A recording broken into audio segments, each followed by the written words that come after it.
बच्चों, ये कहानी है गिरिवान के जंगल की। वहाँ रहते थे एक हाथी और एक लोमड़ी। हाथी बहुत सीधा साधा था और लोमड़ी चालाक थी। वो आपस में खेलते तो लोमड़ी हमेशा बेईमानी करके जीत जाती।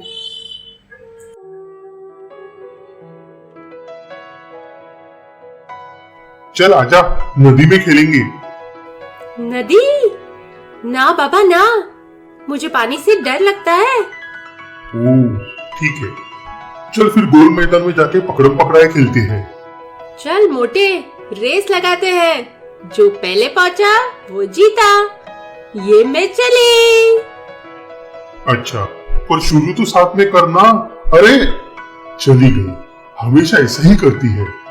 गोल मैदान में दोनों दोस्त खेल रहे थे, तभी एक शेर आ गया।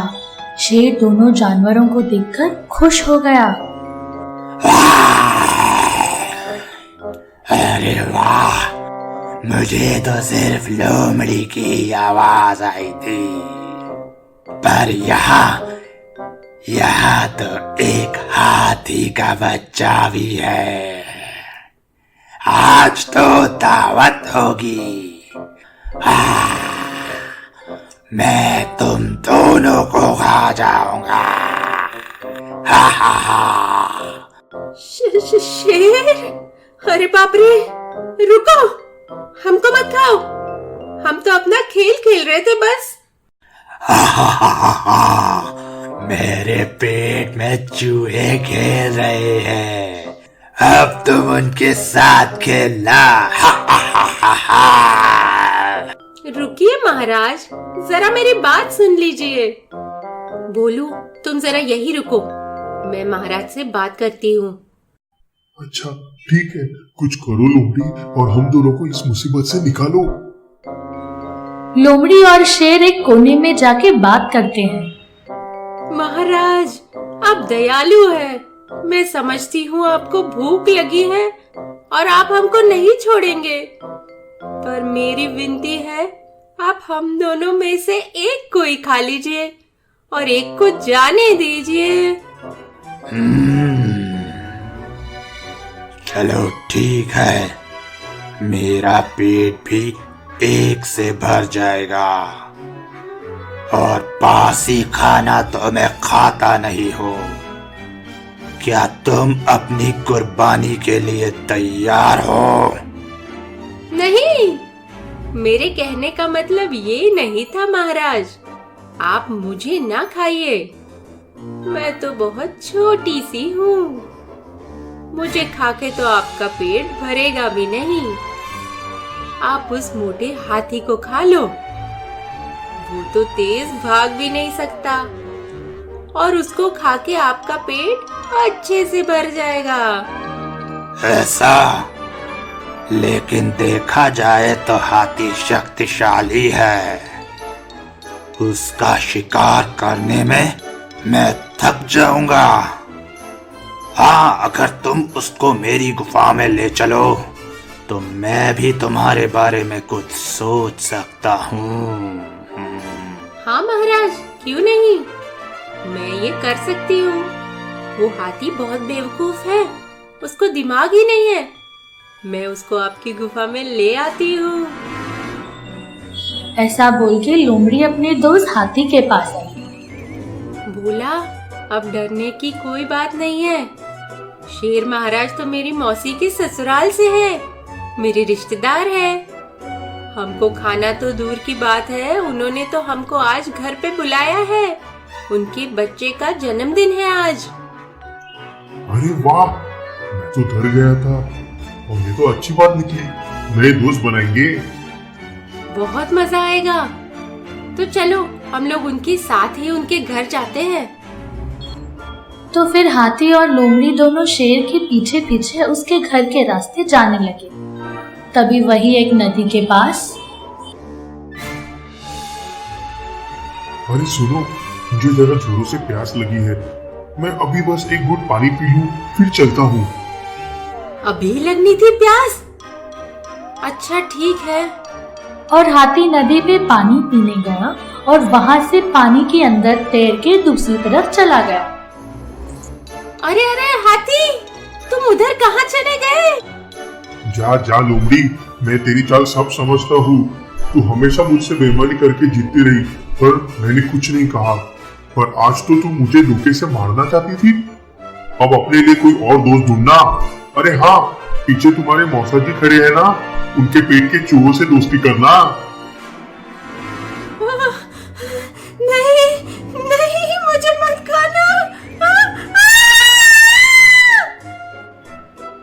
तो बच्चों, इस कहानी से हमने ये सीखा कि अपने दोस्तों को धोखा नहीं देना चाहिए। वीरपुर एक छोटा सा गांव था जहां बहुत सारे लोग रहते थे। ये कहानी है ढोलक चंद की, या फिर ये कहिए ये कहानी है उसके गधे की, यानी गोलू की।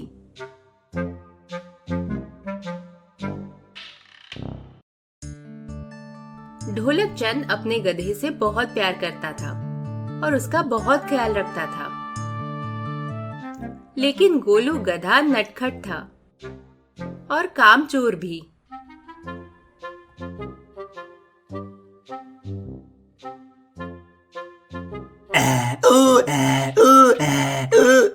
आज बस दिन भर सोऊंगा और घास खाऊंगा। चलो मालिक के आने से पहले कहीं छिप जाता हूँ, वरना फिर कोई ना कोई काम पकड़ा देगा। ए गोलू, वहां कहाँ छुप रहा है? रुक, इधर आ। आज तो हमको बहुत काम करना है। सुना है मंडी में नमक की बहुत मांग है। चलो आ जाओ जल्दी से, 2 बोरी नमक बेच आते हैं। इधर आ बेटा। ये पकड़ और चल मेरे साथ। उफ, इतना सारा नमक बहुत भारी है। मेरे तो पसीने निकलने लगे। एक तो ये गर्मी, ऊपर से नमक, पर मालिक के हाथ में डंडा है, जाना तो पड़ेगा। और फिर ढोलक चंद और गोलू दोनों चल देते हैं नमक की बोरी पीठ पे लाद के।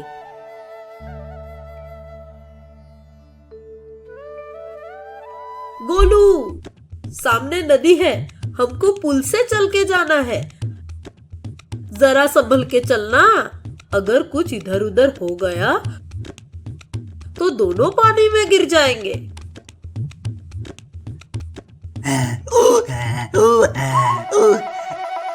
अरे वाह नदी, मुझे थोड़े पानी से डर लगता है। इतनी गर्मी में अगर ठंडा पानी मिल जाए तो उससे अच्छा क्या होगा। चलो आज पुल पे मस्ती की जाए।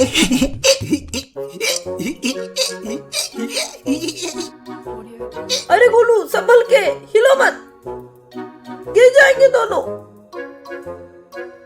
इतना कहते कहते गोलू के एक और झटके से पुल टेढ़ा हो गया और दोनों गिर गए पानी में। गिर गया।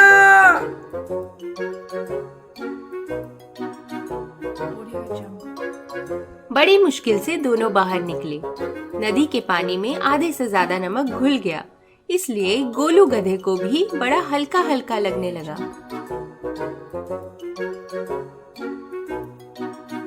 अब कैसे सीधे सीधे चल रहा है गोलू? पुल पे तो बड़ी मस्ती आ रही थी तुझे। आज सारा मुनाफा गया पानी में। अब जो भी बचा है वो आधे भाव में बिकेगा। बहुत नुकसान हो गया।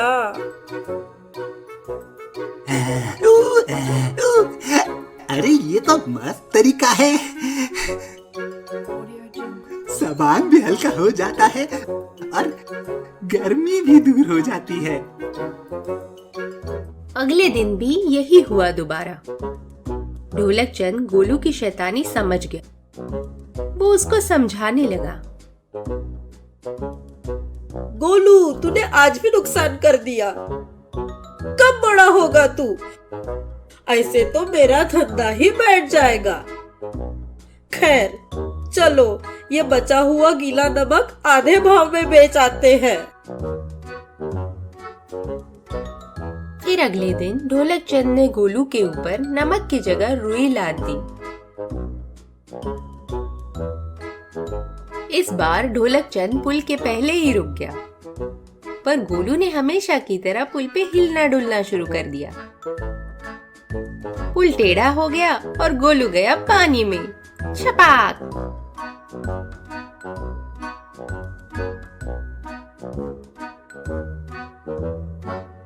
जैसे तैसे गोलू पानी से बाहर तो निकल आया, पर रुई में पानी भर गया और वो बहुत बहुत भारी हो गई। वजन से गोलू का चलना भी मुश्किल हो गया। हे भगवान, ये क्या हुआ? किसी ने नदी का पानी बदल दिया। मेरा सामान तो पहले से भी भारी हो गया। आए मेरी पीठ। चल गोलू, जल्दी चल, रुका तो दंडा पड़ेगा। दंडा। फिर उस दिन के बाद गोलू ने कभी पुल पे मस्ती नहीं की। वो समझ गया था कि अब नदी सामान हल्का नहीं भारी कर देती है। जो काम डंडे से नहीं होता, वो अकल लगाने से हो जाता है। समझे बच्चों?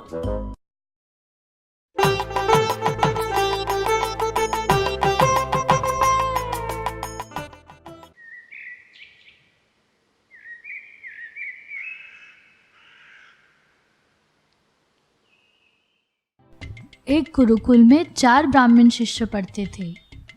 बहुत साल मेहनत और ज्ञान हासिल करने के बाद उन्होंने काम के लिए शहर जाने का निश्चय किया। बंधु ऋषि, हमारी शिक्षा अब पूर्ण हो चुकी है। अब हमको धन कमाने के लिए शहर जाना चाहिए। बिल्कुल सही कहा आदित्य। चलो हम कल ही निकल पड़ेंगे शहर को। हाँ चलते हैं। पर भाइयों, मुझे लगता नहीं कि हम लोगों को माधव को साथ ले जाना चाहिए। उसको कुछ आता तो है नहीं, हमें ही उसको संभालना पड़ेगा। तुम सही कह रहे हो आशीष।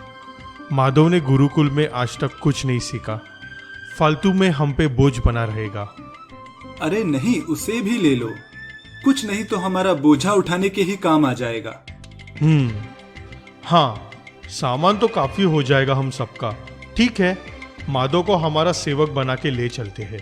हाँ, ये सही रहेगा। वो निकम्मा सी लायक है।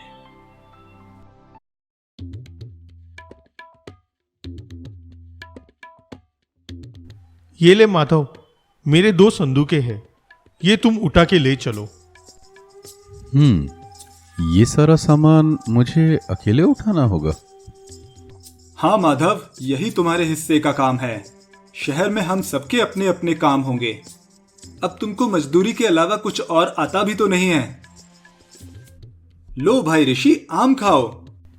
लगता है ये लोग खुद को बहुत विद्वान समझते हैं। चलो, कोई बात नहीं। चारों मित्र जंगल से होते हुए शहर की तरफ जाते हैं। भाइयों, वहां देखो, वहां पे एक हड्डियों का ढेर पड़ा है। ये एक शेर था जो कि भूख से मारा गया, बेचारा। अब तुम लोग मेरा कमाल देखो। मैं इन हड्डियों को जोड़कर पूरा कंकाल बना सकता हूं। उत्तम। मेरा ज्ञान भी किसी से कम नहीं है। अगर आप कंकाल बना दो तो मैं शेर पे मांस और खाल दोनों लगा सकता हूँ। ये तो सिर्फ शरीर की बात हुई। अगर तुम ये कर सकते हो तो मैं तो शेर में जान डाल सकता हूँ। अरे नहीं भाइयों, ऐसा मत करो। क्या माधव, तुझे खुद तो कुछ आता नहीं है? कम से कम दूसरों को तो मत रोक। चुप बैठ और देख मेरा कमाल। ओम भीम क्रीम चामुंडाय नमः। शाबाश आदित्य, अब मेरा गुर देखिए। ओम नमो नरसिंहाय शारीराम विनाशाय उत्तम कुरु कुरु स्वाहा। चमत्कार! अब आप दोनों का हो गया। अब देखिए मैं कैसे शेर को जिंदा करता हूँ। आपके ज्ञान पर किसी को शक नहीं है आदित्य भाई, पर ऐसा नहीं कीजिए। ऐसा करने से अनर्थ हो जाएगा। चल भाग माधव, सबने अपना हुनर दिखाया, अब मेरी बारी आई तो तू टोक रहा है। अच्छा होता तुझे लेके ही नहीं आता। आप लोग नहीं मानेंगे। रुकिए भाई, जरा मुझे पेड़ पे चढ़ जाने दीजिए। चढ़ जा डरपोक, तू बस यही कर सकता है। जा चढ़ जा पेड़ पे। ओम कालेश्वर नरसिम्हाय प्रणाम रक्षक्ति। ओम भैरव स्वाहा। लो अब ये जिंदा हो जाएगा।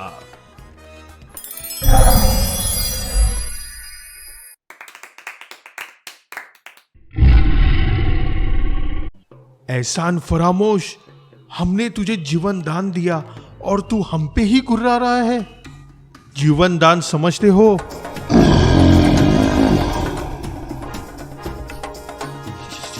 शेर, अरे हम ब्राह्मण हैं, शाप दे देंगे।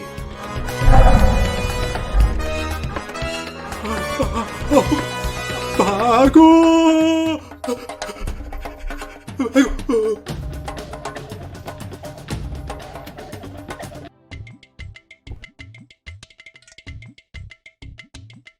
समझाया था मैंने, पर ये नहीं माने। ज्ञान अच्छा है, पर ज्ञान का घमंड नहीं होना चाहिए। फिर इंसान अच्छे बुरे में फर्क नहीं समझ पाता।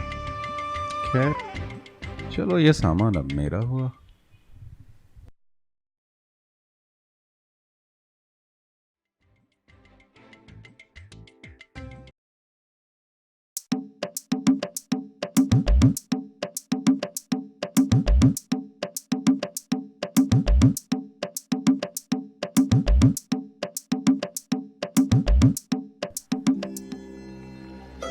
एक जंगल में एक विशाल पेड़ था।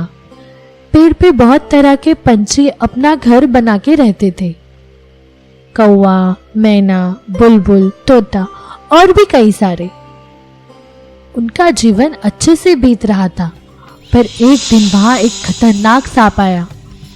सांप ने पेड़ के नीचे ही अपना घर बना लिया और वहां रहने लगा।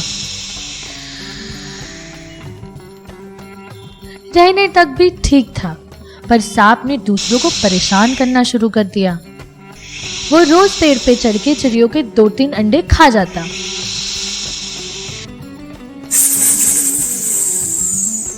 मेरी जान चिड़िया के अंडे खाना। मेरी जान चिड़िया के अंडे।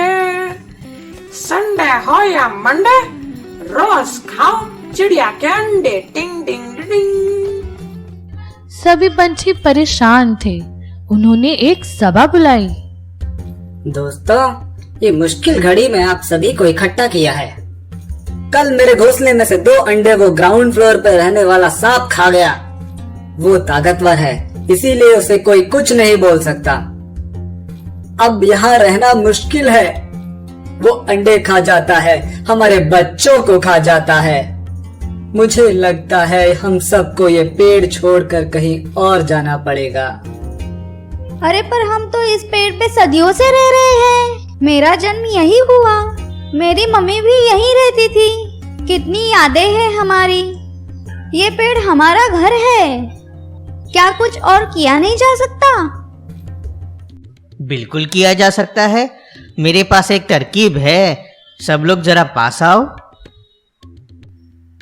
फिर कौवे ने सबको पास बुला के अपना प्लान समझाया।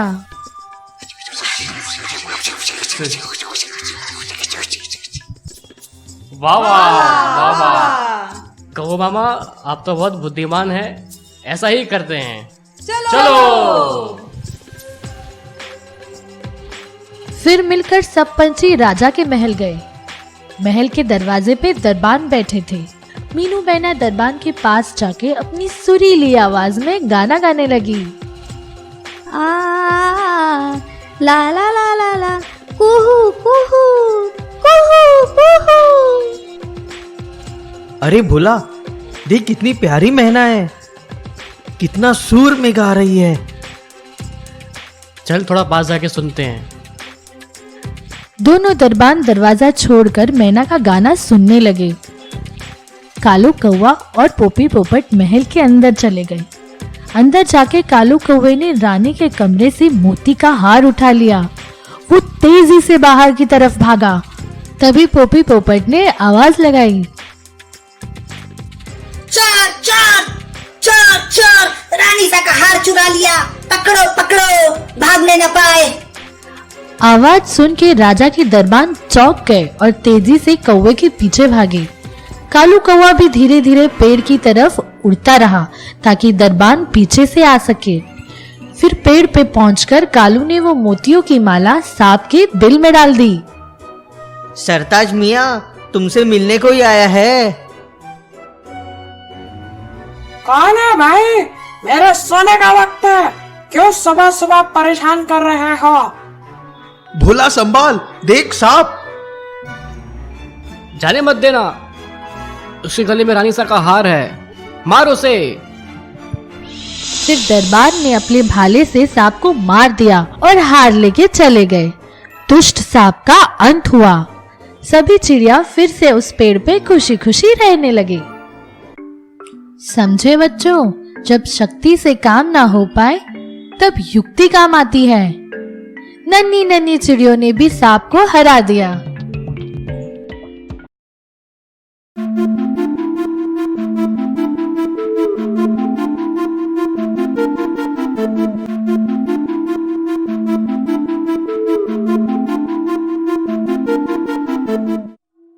अनीता नामक एक गरीब स्त्री एक गांव से कुछ दूरी पर अपने छोटे बेटे शिरीष के साथ एक छोटे से झोपड़े में रहती थी। शिरीष के पिता नहीं थे। शिरीष बहुत ही प्यारा बच्चा था जो अपनी माँ के हर काम में मदद करता था। अनीता आसपास के लोगों के यहाँ छोटे मोटे काम करके गुजारा करती थी। थोड़े दिनों में शिरीष का स्कूल शुरू होने वाला था। स्कूल दूर था और वहां जाने के लिए जंगल को पार करना पड़ता था। अनीता परेशान थी कि शिरीष को स्कूल लाने छोड़ने कौन जाएगा, क्योंकि वो तो काम में ही व्यस्त रहती थी। परेशान अनीता अपने भगवान श्री कृष्ण के पास गई और उनसे प्रार्थना की, हे प्रभु, मेरे बेटे का ख्याल रखना। उसे स्कूल भेजना भी है और जंगल में से जाना होगा। वो नन्हा सा बच्चा अकेले कैसे जाएगा? और फिर परेशान अनीता सो गई और उसको नींद में एक सपना आया। अनीता मेरी बहन, चिंता मत करो, बस शिरीष से कह दो कि उसके साथ उसका भाई गोपाल होगा, जो उसके बुलाने पर कभी भी कहीं भी हाजिर हो जाएगा।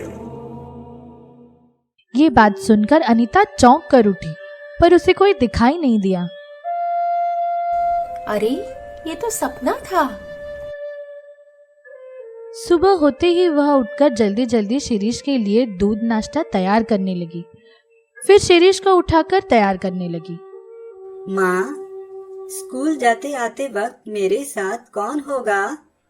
मैं अकेले जंगल से कैसे जाऊंगा? शिरीष मेरे बच्चे, तुम बिल्कुल चिंता मत करना। तुम्हारा एक भाई है जिसे तुम अब तक नहीं जानते। मैंने उससे बात की है और वो बोला है कि जब भी जहाँ भी तुम्हें उसकी जरूरत पड़े वो आएगा। बस तुम्हें उसे गोपाल भैया के नाम से दिल से पुकारना होगा। अच्छा ठीक है माँ। हे प्रभु, मेरे शब्दों का मान रखना, मेरे बच्चे का ख्याल रखना। शिरीष अपने भैया से मिलने की खुशी में मुस्कुराते हुए जंगल तक पहुंचा, पर आगे बढ़ते बढ़ते उसकी गति धीमी हो गई और उसे डर लगने लगा। फिर उसे माँ की बात याद आई और वह गोपाल भैया को आवाज देने लगा। गोपाल भैया, ओ गोपाल भैया, कहाँ हो तुम? मुझे इस जंगल में बहुत डर लग रहा है। जल्दी से मेरे सामने आओ मुझसे मिलने। भैया, आप कहाँ हो? सामने आओ ना। माँ ने बताया मुझे आपके बारे में। भैया, मुझे डर लग रहा है। गोपाल भैया, आओ ना।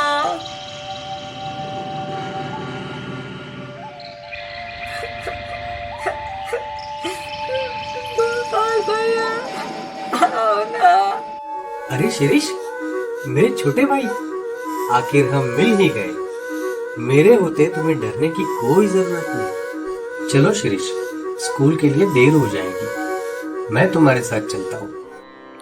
और दोनों हंसते खेलते कूदते स्कूल कब पहुंचा ये पता ही नहीं चला। शिरीष अपने भैया से धन्यवाद कहने के लिए मुड़ा तो गोपाल भैया कब के जा चुके थे। फिर शिरीष खुशी खुशी स्कूल गया। उसके कुछ अच्छे दोस्त भी बन गए। स्कूल से घर लौटते वक्त अंधेरा होने लगा था तो शिरीष ने फिर गोपाल भैया को आवाज लगाई और वे दोनों फिर हंसते खेलते घर तक पहुंचे। पर फिर गोपाल अचानक गायब हो गया। माँ, तुझे पता है आज क्या हुआ? हे कृष्ण भगवान, ऐसे ही आपकी कृपा बनाए रखिए। इसी तरह एक एक दिन गुजरता रहा। शिरीष स्कूल के बच्चों के साथ घुल मिल गया और अच्छी तरह से पढ़ाई भी करने लगा। फिर गोकुलाष्टमी का त्योहार आ गया तो गुरुजी ने बच्चों से कहा, बच्चों, अब गोकुल अष्टमी का त्योहार 4 दिन पर है। हम उस दिन स्कूल में ही भोजन रखेंगे। हर विद्यार्थी को अपनी तरफ से कोई ना कोई पदार्थ लाना है जो हम सब मिल बांट के खाएंगे। ये सुनकर बच्चे खुश हुए। शिरीष ने घर आकर माँ को बताया तो माँ सोचने लगी कि वह क्या बनाए जो स्कूल के इतने सारे विद्यार्थी और शिक्षकों के लिए पूरा पढ़ सके। आखिर उसने शिरीष से कहा कि वह गोपाल भैया से ही पूछ ले कि उसे क्या करना चाहिए। दूसरे दिन स्कूल जाते हुए उसने गोपाल भैया से बात की। अच्छा, गोकुलाष्टमी? शिरीष, तुम चिंता ना करो, मैं पूरा इंतजाम कर दूंगा। जब जन्माष्टमी का दिन आया, शिरीष खुशी से स्कूल जाने के लिए निकला। उसके मन में यह भी उत्सुकता थी कि गोपाल भैया उसे क्या देंगे स्कूल ले जाने के लिए। जंगल में जाते ही वो गोपाल भैया को बुलाने लगा। गोपाल भैया, जल्दी आओ, आज मेरे लिए क्या लेकर आओगे आप? गोपाल भैया, आओ ना भैया। अरे भैया, आज तो स्कूल में मुझे कुछ खाने की चीज ले जानी थी और आप तो मेरे लिए कुछ भी नहीं लाए। अरे, ये मैं कैसे भूल सकता हूँ। देखो, मैं तुम्हारे लिए ये लाया हूँ। इसमें दही है, तुम सब के लिए। स्कूल के पास आते ही गोपाल फिर गायब हो गया और शिरीष खुशी खुशी स्कूल गया। भोजन के समय जब शिरीष ने वह मटकी गुरुजी के हाथ में दी तो गुरुजी हंस पड़े और बोले, अरे, इतनी सी मटकी में क्या लाए हो? हम इतने सारे लोगों को ये कैसे काफी होगा? ये मेरे गोपाल भैया ने मुझे दी है। वो जो कुछ भी करता है सोच समझ कर ही करता है। फिर सारे विद्यार्थी पंक्तियां बनाकर खाना खाने बैठ गए। कुछ पदार्थ स्कूल में ही बनाए थे और कुछ विद्यार्थी अपने अपने घरों से लाए थे। किसी ने स्वादिष्ट सब्जी लाई थी तो किसी ने हलवा, किसी ने पूरी तो किसी ने अचार। सबको साथ खाने का बड़ा ही मजा आ रहा था। अंत में जब गुरुजी ने शिरीष की मटकी हाथ में लेकर उसका ढका हुआ मुंह खोलने लगे, एक बार फिर सब हंस पड़े और फिर गुरुजी सबको दही परोसने लगे। वे परोसते गए पर दही था कि खत्म होने का नाम ही नहीं ले रहा था। दही स्वादिष्ट भी इतना था कि सब मांग मांग कर खा रहे थे। फिर भी मटकी में दही वैसे का वैसा ही था, न कम हुआ न खत्म। ये देखकर गुरुजी पहले तो चौंक गए, पर फिर उन्हें शक होने लगा और गुस्सा भी आने लगा कि ये कोई जादू टोना तो नहीं। वे गुस्से में शिरीष से बोले, सच बताओ शिरीष, ये मटकी तुमने कहाँ से मिली? इसमें कुछ ना कुछ जादू जरूर है जो इसका दही खत्म ही नहीं हो रहा। गुरुजी, मैंने आपसे सब सच ही बोला है। ये मटकी मुझे मेरे गोपाल भैया ने ही दी है। तो चलो मुझे उससे मिला दो, मैं उससे ही पूछ लूंगा कि ये सब क्या है। वो जंगल में रहता है, हमें उससे मिलने वहीं जाना होगा। तो ठीक है, तुम अभी के अभी हमें वहां ले चलो। फिर शिरीष को लेकर गुरुजी और कुछ शिक्षक और विद्यार्थी जंगल के लिए निकल पड़े। जंगल पहुंचने पर शिरीष पुकारने लगा, गोपाल भैया, गोपाल भैया, मेरे गुरुजी तुमसे मिलना चाहते हैं। आकर जरा उनसे मिल लो ना। गोपाल भैया, भैया क्या तुम मुझे झूठा साबित करना चाहते हो? अगर तुम नहीं आए तो मेरे गुरुजी मुझे झूठा समझेंगे। देखा, कोई नहीं आया। मैं पहले ही जानता था कि कुछ गड़बड़ है। तुम्हारा कोई भाई वगैरह नहीं है, ये तो कोई जादूगर है। नहीं गुरुजी, वो मेरा बहुत अच्छा और प्यारा भाई है, कोई जादूगर वगैरह नहीं है। गुरुजी, ये बांसुरी मेरा भैया ही बजा रहा है, अब देखिए वो आता ही होगा। भैया कहाँ हो तुम? सामने आओ। शिरीष मेरे भाई, मैं सिर्फ उन्हीं को दिखाई देता हूँ जो मुझ पर विश्वास करते हैं और मुझे दिल से चाहते हैं। तुम जिनको साथ लाए हो वे तुम पर शक कर रहे हैं और तुम्हारे साथ मुझ पर भी शक कर रहे हैं। ऐसे लोगों से मैं कभी नहीं मिलता। मैं उन्हीं को मदद करता हूँ और हमेशा उनके साथ ही रहता हूँ। ये सुनकर गुरुजी और उनके साथियों को उनकी गलती का एहसास हुआ। वे सारे हाथ जोड़कर अपने घुटनों पर बैठ गए। हे प्रभु, हमें माफ कर दीजिए, हमसे भूल हो गई। आज के बाद हम कभी शिरीष पे शक नहीं करेंगे। ये कहकर गुरुजी, शिरीष, सारे शिष्य और विद्यार्थी स्कूल लौट गए और सबने मिलकर गोकुलाष्टमी जोर शोर से मनाई। भगवान वह शक्ति है जो हमारे विश्वास और श्रद्धा के रूप में हमेशा हमारे साथ होती है और इन्हीं के बल पर हम किसी भी मुसीबत में जीत सकते हैं। फ्रेंड्स, अगर आपको हमारा वीडियो पसंद आया है तो इस वीडियो को लाइक कीजिए और हमारे चैनल को भी सब्सक्राइब कीजिए।